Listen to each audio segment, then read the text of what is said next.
Hello बच्चों, आज हम आपको कुछ ऐसे बिंदु बताएंगे जो हर कॉम्पिटिटिव एग्जाम में पूछे जाते हैं और बच्चे वहाँ पे गलतियाँ कर देते हैं। आपसे एक क्वेश्चन पूछता है कि रेखा और बिंदु को परिभाषित किया गया है या नहीं। तो रेखा और बिंदु, रेखा और बिंदु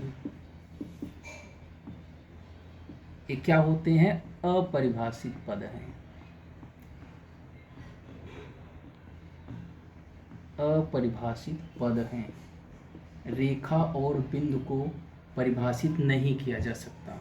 एक टॉपिक ये पूछता है कि आपसे ऑप्शन दे देगा कि निम्नलिखित में किसको परिभाषित नहीं किया जा सकता।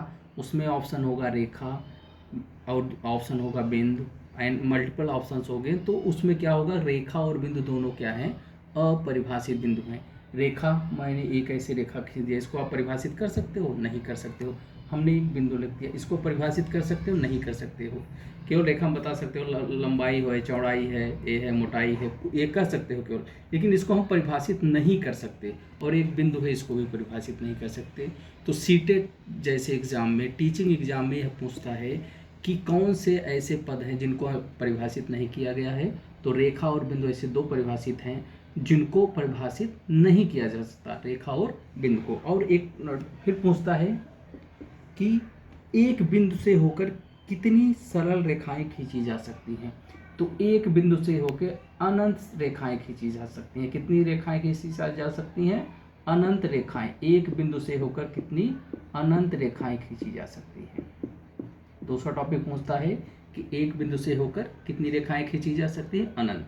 फिर पूछता है कि दो बिंदु से होकर कितनी रेखाएं? एक बिंदु ये है, एक बिंदु, तो दो बिंदु से होकर सिर्फ एक रेखा खींची जा सकती है।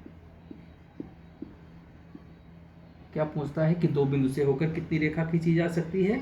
एक रेखा खींची जा सकती है। और फिर एक क्वेश्चन पूछता है, अब आपको इंपॉर्टेंट चीज बताने चल रहा हूं।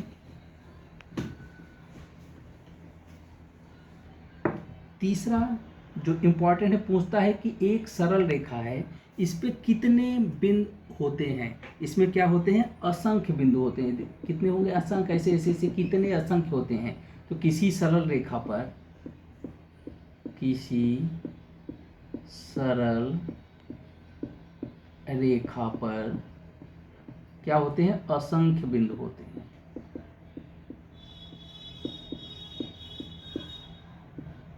असंख्य बिंदु होते हैं। आपसे एग्जाम में पूछेगा कि एक सरल रेखा है, उस पर कितने बिंदु होते हैं? असंख्य बिंदु होते हैं। आप माइंड में रखेंगे। और एक क्वेश्चन पूछा है कि किसी समतल पर स्थित तीन बिंदु हो। अगर किसी समतल पर स्थित तीन बिंदु हो, एक, दो, तीन, एक समतल पे हो, तो इससे क्या होती है? तो किसी समतल स्थित अगर बिंदु है तो केवल क्या खींची जा सकती है? एक रेखा, सरल रेखा खींची जा सकती है। अगर कोई समतल पे दो बिंदु, दो बिंदु, तीन बिंदु, चार बिंदु, मान लीजिए एक समतल पर रहेंगे तो क्या एक सरल रेखा खींची जा सकती है। लेकिन एग्जाम में पूछता है किसी समतल पर दो बिंदु हैं तो कितनी सरल रेखा खींची जा सकती है? एक सरल रेखा खींची जा सकती है। तो ये रेखा और बिंदु से इम्पॉर्टेंट टॉपिक थे, इसको आप जरूर ध्यान रखिएगा। अब हम नेक्स्ट वीडियो में कुछ नई टेक्निक्स के लेके आएंगे, जिससे जहाँ पे आप लोग एग्जाम में प्रॉब्लम फेस करते हैं। Thank you.